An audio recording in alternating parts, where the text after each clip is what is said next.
Why do you think Kiva is able to get 30% African American borrowers versus 2%? That's a great question. I love that question. Well, I think partly it's because we're a mission-driven nonprofit. Mm-hmm. So we have an explicit mission of expanding opportunities for people that are left behind by the conventional financial sector, by Mm-hmm. the market. And so that's important. And if our mission was to make money, which is ultimately like the mission of most for-profit companies, B Corps are now starting to blur the lines, which I think is awesome. And we're talking during SOCAP, which is blurring the lines of like for-profit investing and philanthropy with impact investing, which I think is awesome. But like for the most part, for-profit companies' mission is to make money, or their legal mandate is to maximize shareholder returns. So if that's your legal mandate, then yeah, like you don't want to lend to poor people because poor people have a lower repayment rate on loans. So part of it is because of our mission.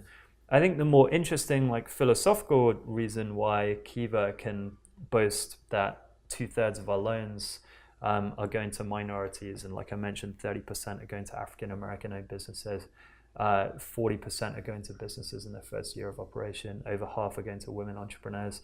The philosophical reason why we're able to proudly like rattle off those stats is this principle that the loans are not coming from an institution. Mm-hmm. They are coming from a community of people, 1.5 million lenders from around the world who are generously lending $25 on Kiva. I talk about democratization of access to capital.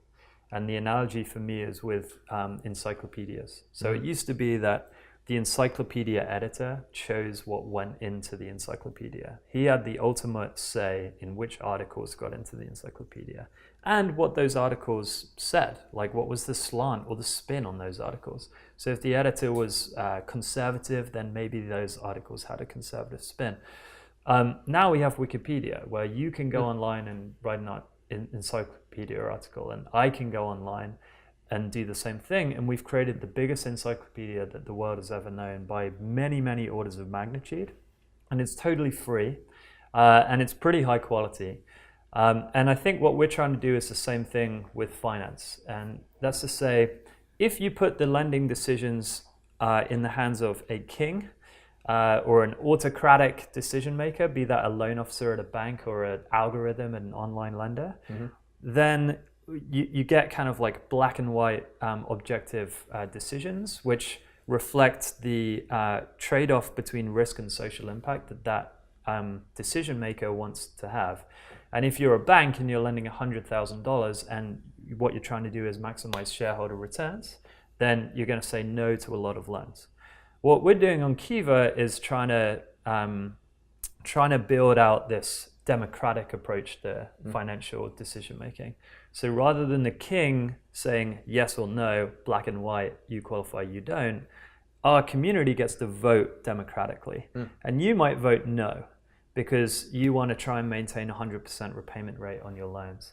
But I might vote yes because, hey, if we're lending to an ex-offender, then as an individual citizen with my $25 vote, I can say, even if that loan has a probability of 80% chance of repayment, if I can make 5 loans to that population and get 4 of them back, that is a choice that I want to make with my $25, because for me, it's more about the positive social impact that I think it's going to have if these 4 ex-offenders are now building businesses that they can, kind of now provide for their family. And so I think democratizing the decision-making in the underwriting process, which is what we're trying to do at Kiva, is a huge reason why our lender base, lending in tiny increments of $25, can make very different and more kind of socially conscious decisions in who we're lending to.